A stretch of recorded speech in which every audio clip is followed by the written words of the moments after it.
Om Shanti. Om Namo Bhagavate Vasudevaya. Welcome to another Yoga Small Talk, and we continue with 7 minutes Bhagavad Gita a day. And in today's teaching, we will be concluding the topic of the personal example, which is a continuation of the teachings on the ideal society, on the society which is governed by dharma, and the individual of this society are karma yogis. They are doing their duty with a selfless approach. So we saw here that Lord Krishna was telling Arjuna, you're not just doing your dharma for yourself. Also, when you are not following the dharma, if you just get up and leave the battlefield, people will follow your example and society will perish, because dharma will disappear and a non-dharmic society is not sustainable. It will perish. And the conclusion comes in verse 25. As the ignorant man act from attachment to action, O Bharata Arjuna, so should the wise act without attachment, wishing the welfare of the world. And Swami Shivananda explains to us in the commentary. The ignorant man works in expectation of fruits. He says, I will do such and such work and I will get such and such fruit. But the wise man who knows the self serves not for his own end. He should so act that the world, following his example, would attain peace, harmony, purity of heart, divine light and knowledge. This is beautiful. A wise man is one who knows the self. So Lord Krishna was telling Arjuna, I have no desires. I am the Lord of the universe. There is nothing for me to gain, and still I act. Why do I act? To set an example of what a proper action is. What is an action that sustains dharma? And if I don't do it, others will follow and the whole society will perish. In the same way, you should act. And here we come full circle.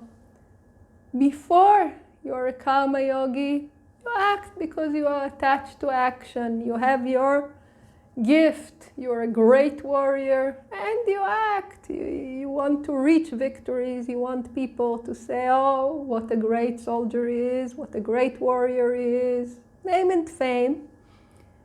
And of course, can be money, like this. And then one starts to become a karma yogi and one says, I have this dharma. I need to do my dharma. Why? Because this dharma is the divine law. So you see, in this respect, karma yoga is no different from bhakti yoga. When we are following the divine law, this is a very, very advanced form of worship, especially if we understand that what we're doing is celebrating the divine law and worshipping like this. So this was the principle of sacrifice that we mentioned before in the previous teachings. And also, I need to do my duty lest I become a thief, which is what is described in verses 9 to 16, so that I will not be at fault. And here there is another thing. I should do my duty, because if I don't, others will follow. And again, the question comes, if everybody behaves like me, what this society will look like? Will this be a place I want to live in? And of course, the answer that Lord Krishna is giving, clearly not. Because only if the individuals of the society are dharmic, society becomes dharmic. If people just decide that they do not feel like it, that it's not comfortable, then everybody will follow, and we need to understand this. And the second answer that we get here is whether a sage, a person of self-realization, is exempted from all of this. Because Arjuna wanted wisdom to be exempted. He said, you know, just give me the wisdom so I will not need to do this terrible action.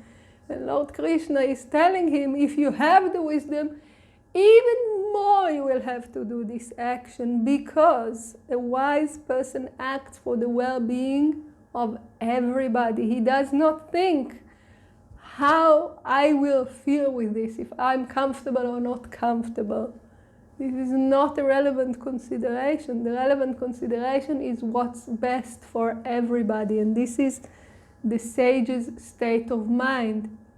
And for the sage, the possibility of not doing dharma because I'm not comfortable with it doesn't exist. And we will see it also spelled out in chapter 4 again and again. The wise man knows that whatever they are doing, others will do. And to uphold the structure of society, they have to give a personal example. So while the ignorant person is motivated by desire, personal desire, the sage is motivated by compassion, pure compassion. What is best for everybody? What is, as Swami Shivananda says, best for the entire world? And you can see Swami Shivananda himself was a sage, and he's giving us this sensation. He says he should so act that the world, following his example, would attain peace, harmony, purity of heart, divine light and knowledge, material gain and spiritual gain at the same time.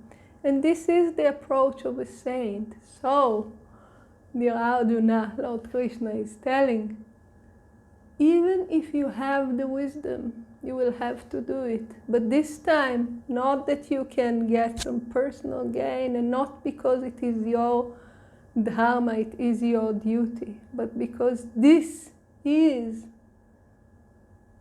what needs to be done out of compassion for the entire world. And this is the conclusion of this part of the teaching, and more instructions on how to implement those principles follow in the next verses. So please join us for the next teaching. Om Shanti.